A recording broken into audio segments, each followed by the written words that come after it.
Alors, dans cette vidéo, nous allons faire deux simulations, deux expériences aléatoires, celle d'un tirage dans une urne et celle du lancer de dés.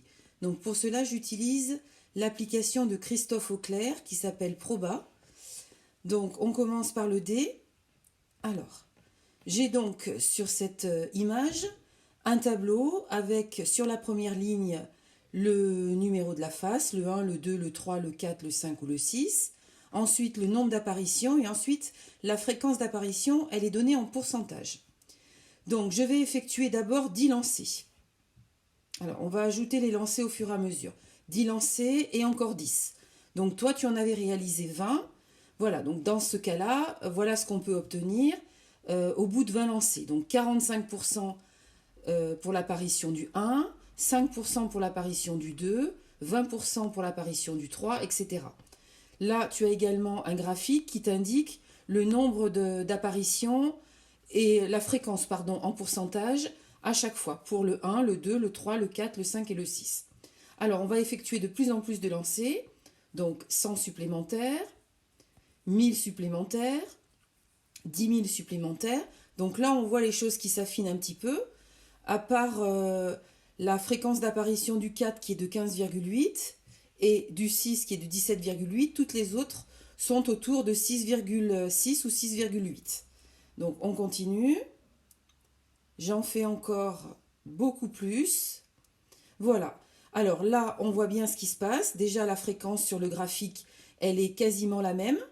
Ça se confirme également dans le tableau. On est autour de 16,6, 16,7.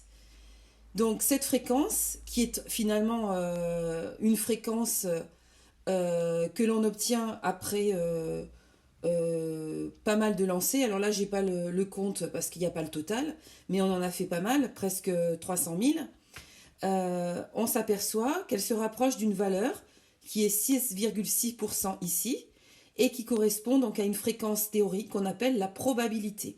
Donc la probabilité d'avoir un 1, c'est 16,6%, ce qui donne en écriture fractionnaire 1 sur 6. Donc pourquoi 1 sur 6? Parce que j'ai une possibilité d'avoir le 1 sur 6 en tout. Voilà, donc la probabilité d'avoir un 1, c'est un sixième, d'avoir un 2, c'est un sixième, et c'est la même pour tous les chiffres du dé. Alors, on va passer maintenant à la deuxième simulation, celle du tirage dans une urne. Alors là, on va mettre 0 boule bleue. On va essayer de se mettre dans les conditions du jeu de cartes, sauf que là, ce sera des boules. Donc, on aura 2 boules oranges et 3 boules noires. Donc, comme tout à l'heure, j'ajoute les tirages au tirage précédent. Je lance d'abord 10 fois, je tire d'abord 10 fois, pardon, encore 10 fois, donc là j'ai tiré 20 fois.